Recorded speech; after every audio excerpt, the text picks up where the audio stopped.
안녕하십니까 성도 여러분, 좋은 아침입니다. 오늘도 주 안에 거하시면서 성령님이 동행하신 하루를 보내시길 바라고요.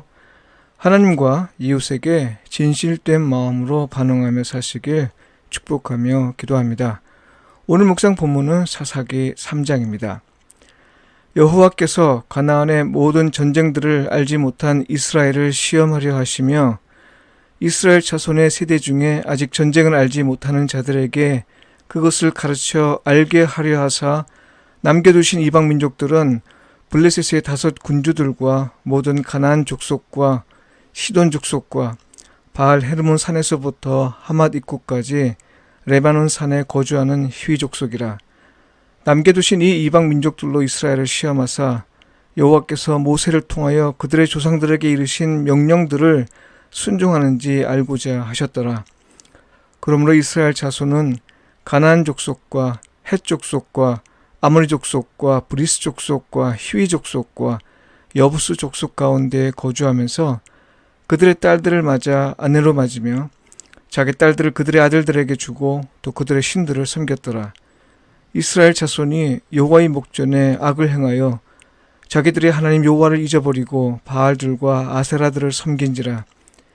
여호와께서 이스라엘에게 진노하사 그들을 메소포타미아 왕 구산 리사다임의 손에 파셨으므로 이스라엘 자손이 구산 리사다임을 8년 동안 섬겼더니 이스라엘 자손이 여호와께 부르짖음에 여호와께서 이스라엘 자손을 위하여 한 구원자를 세워 그들을 구원하게 하시니 그는 곧 갈렙의 아우 그나스의 아들 운니엘이라.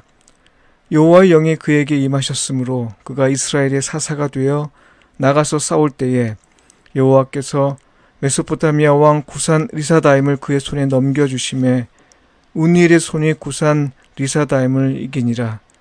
그 땅이 평온한 지 40년에 그니스의 아들 운니엘이 죽었더라.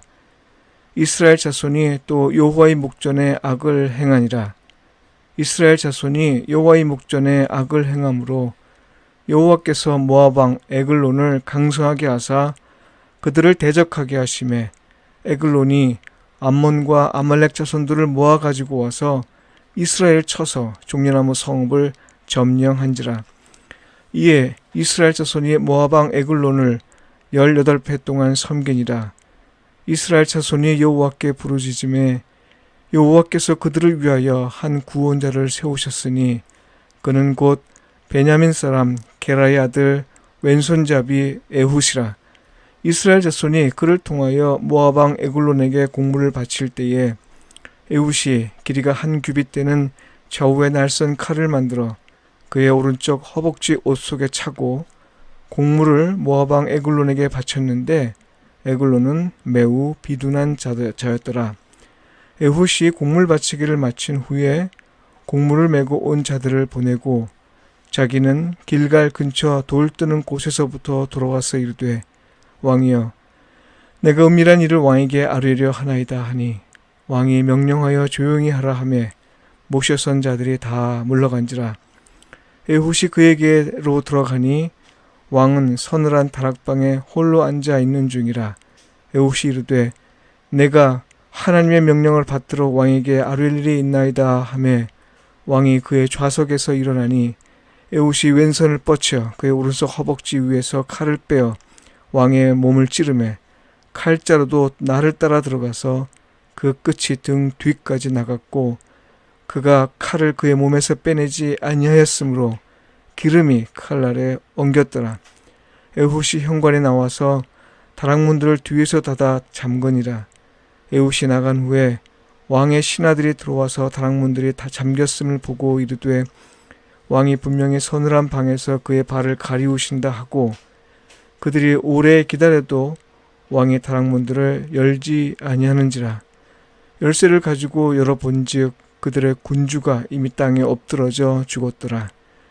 그들이 기다리는 동안에 에훗이 피하여 돌 뜨는 곳을 지나 스이아로 도망하니라. 그가 이르러 에브라임 산지에서 나팔을 불매 이스라엘 자손이 산지에서 그를 따라 내려오니 에훗이 앞서가며 그들에게 이르되 나를 따르라. 여호와께서 너희의 원수들인 모압을 너희의 손에 넘겨주셨느니라 하매 무리가 이웃을 따라 내려가 모압 맞은편 요단강 나루를 장악하여 한 사람도 건너지 못하게 하였고 그때에 모압 사람 약 10,000명을 죽였으니 모두 장사요 모두 용사라. 한 사람도 도망하지 못하였더라. 그 날에 모압이 이스라엘 수하에 굴복하매 그 땅이 80년 동안 평온하였더라. 에훗 후에는 아낫의 아들 삼갈이 있어 소모는 막대기로 블레셋 사람 600명을 죽였고 그도 이스라엘을 구원하였더라. 이는 주님의 말씀입니다. 아멘. 전쟁을 가르치신 하나님, 이 제목으로 말씀을 묵상하겠습니다. 하나님은 이스라엘을 애굽에서 인도하셨습니다. 출애굽 자체가 목적은 아닙니다. 진정한 목적은 약속의 땅 가나안으로 인도하는 것입니다. 애초부터 하나님은 우상 숭배와 각종 죄악으로 가득한 가나안을 심판하시길 원하셨지요. 하나님은 이 일을 당신의 백성 이스라엘이 수행하도록 하셨습니다. 하나님은 사람과 나라를 통해서 일하신다는 사실을 새삼 확인해 볼 수 있습니다. 이 목적이 얼마나 위중한가 하는 건요, 1절과 2절의 말씀을 통해 짐작해 볼 수 있습니다.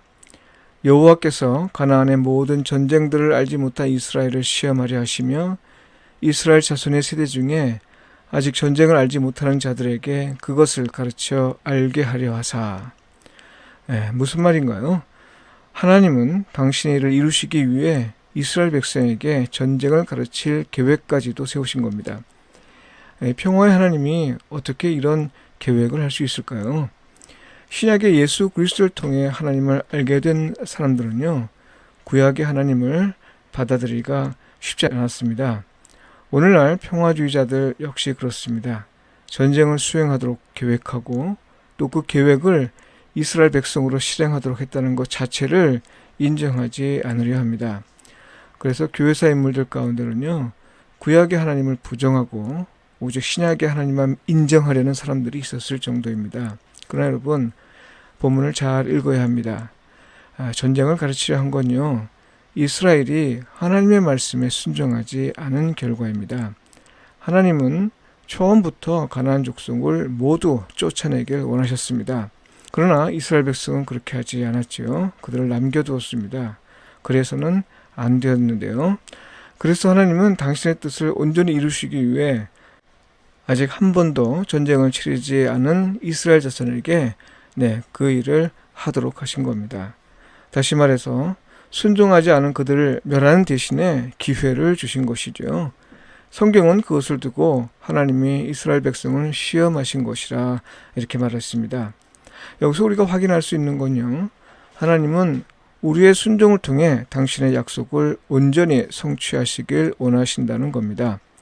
비록 약속을 이행하는 과정에서 원치 않은 변수가 발생하더라도요, 하나님은 이 모든 변수에도 불구하고 당신의 뜻을 반드시 이루십니다.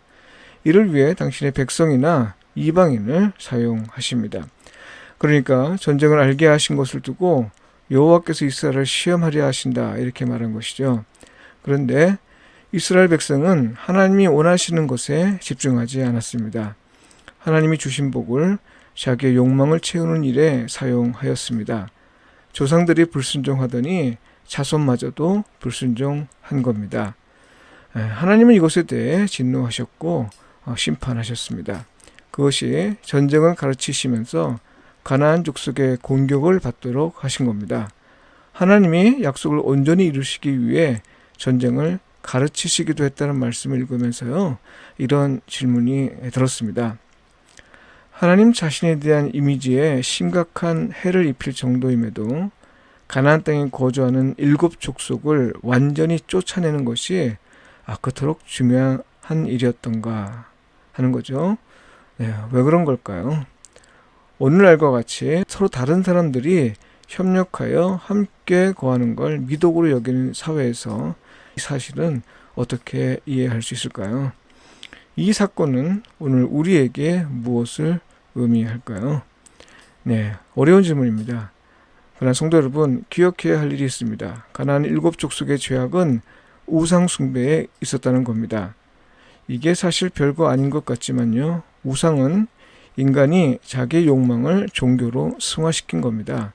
그리스도인이라 하더라도요, 만일 정신을 차리지 않으면 얼마든지 빠질 수 있는 것이 우상 숭배입니다. 남녀노소, 빈부귀천, 신분고하를 가리지 않습니다. 우상 숭배의 가장 큰 문제는요, 인간이 노예로 전락하는 겁니다. 여러분, 출애굽의 의미는 뭐예요? 해방입니다. 자유입니다. 구원입니다. 한층 더 나아가서 여호와 하나님을 예배하는 자로서 삶을 회복하는 겁니다. 그런데 다시 노예로 전락한다는 건 말이 되는 일이 아니죠. 하나님이 원하시는 건 해방이며 자유이며 참 하나님 여호와를 예배하며 사는 겁니다. 하나님이 가나안 7족속을 남김없이 쫓아내시려 한 이유는요, 가나안 7족속에 주는 각종 유혹으로 말미암아 이스라엘 백성이 다시 노예의 상태로 전락하는 걸 막으시려 했기 때문입니다. 그래서 전쟁을 가르쳐 알게 하시기까지 하신 겁니다. 우리의 싸움은 혈과 육의 전쟁이 아닙니다. 그저 영토를 차지하기 위한 것이 아니라요, 하나님의 다스림이 온전히 이루어지기 위한 싸움, 곧 어둠의 세력과 겨루는 영적 싸움입니다. 이런 싸움에서 승리해야 하나님의 다스림이 온전히 이루어집니다. 달리 말해서요, 하나님은 성령님을 통해 우리 안에서 온전히 주님이시길 원하십니다. 우리 안에 잘못된 생각들이나 왜곡된 감정들, 그리고 나약한 의지와 게으름 등은 완전히 쫓아내야 합니다. 여기에는 중도가 없습니다. 그래야 하나님의 온전한 다스림이 우리 안에서 이루어지기 때문입니다. 공동체 안에서도 마찬가지입니다. 하나님의 다스림이 우리 공동체 안에서 온전히 이루어지기 위해서는요, 우리에게는 전쟁 같은 처절한 싸움이 필요합니다. 하나님의 뜻을 방해하는 세력이 발붙이지 못하고 또 뿌리 내리지 않도록 애써야 합니다. 이를 위해 하나님은 우리에게 영적인 전신갑주를 입혀주시고요, 말씀 곧 성령의 검으로 악의 세력과 맞서 싸울 수 있도록 하십니다. 이 모든 건 내 안에 하나님이 온전히 거하시고요, 우리 안에 하나님이 온전히 거하실 수 있기 위함입니다. 기도드리겠습니다. 세상을 창조하시고 세상을 다스리시는 주님, 하나님은 왕이십니다. 우리를 다스리시고 돌보시는 분이십니다. 성령님이 내 안에 온전히 거하실 수 있도록, 하나님이 우리 안에 온전히 거하실 수 있도록 내 안에 더러운 세력, 곧 욕망과 싸워 이기게 하소서. 우리 안에 악한 세력과 싸워 이기게 하소서. 아멘.